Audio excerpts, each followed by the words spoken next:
Assalamu alaikum students. In history, our today's topic is the Nehru Report 1928.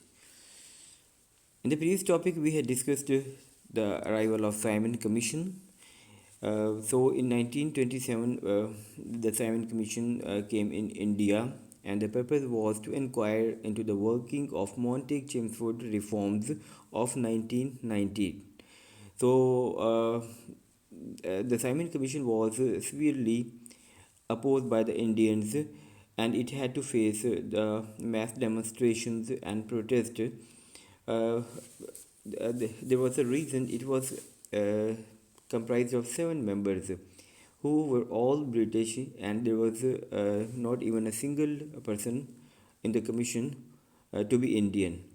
It was considered an insult by the Indian politicians.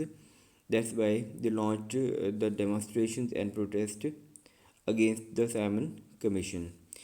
In May 1928, members of All India uh, Congress, the Muslim League, the Liberals, the Hindu Mahasabha, and Central Sikh League met in an all-party conference to draft the constitution um, which the Indian people thought should be used to govern India.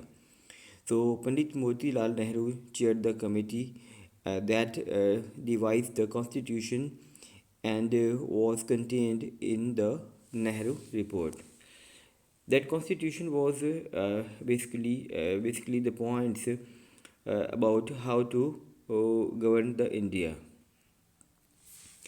Now we'll discuss the points contained by the Nehru report. So, the Nehru report called for immediate dominion status for India. It meant that India would become independent internally but would remain a member of the Commonwealth and accept the British monarch as head of state.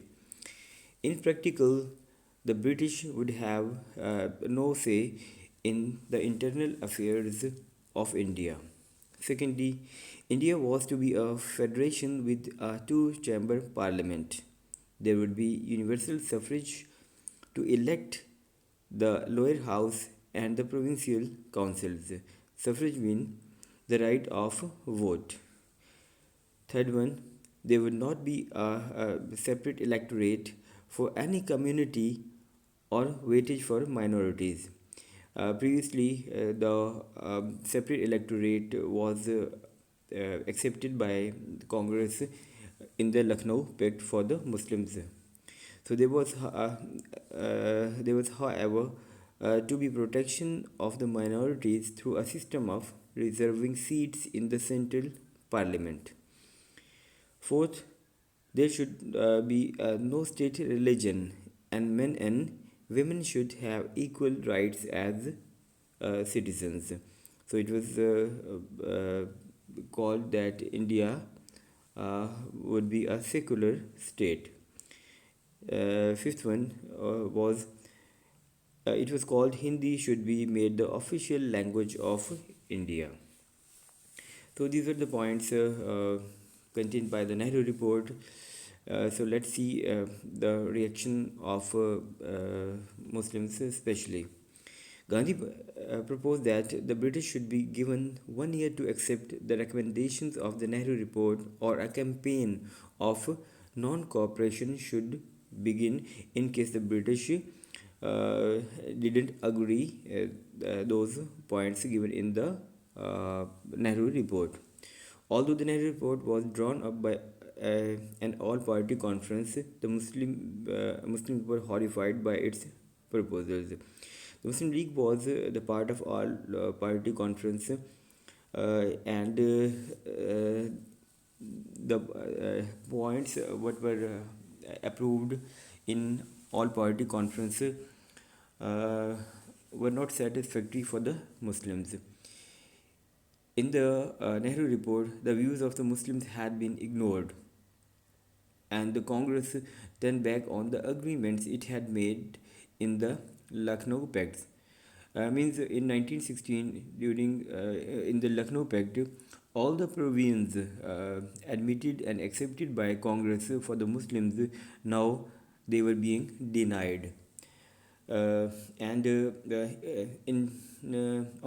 21st January 1929, the All India Muslim Conference rejected the points of Nehru report, who were in opposition to the Muslims. Further, Jinnah proposed four changes in the report. The first one, Jinnah said that one third of the elected representatives of both the houses of the central legislature should be Muslims. Second, in the Punjab and Bengal, in the event of adult suffrage, mean the right of vote not being established, there should be reservations of seats for the Muslims based on population for 10 years.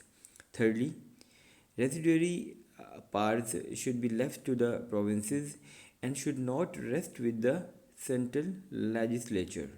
Fourth one, the Northwest Frontier Province and Sindh should have full provincial status. Uh, Already, the other provinces, especially the Hindu majority provinces, were given the full-fledged status of provinces. So here, Jinnah had demanded the same authority and political powers for these Muslim majority provinces. So the Congress at the end rejected all the proposals uh, presented by Muhammad Ali Jinnah. Jinnah described this moment as the parting of ways. Uh, Jinnah would not try to reconcile Congress with the Muslim League again, and it was the time to make it clear what was acceptable for the Muslim point of view.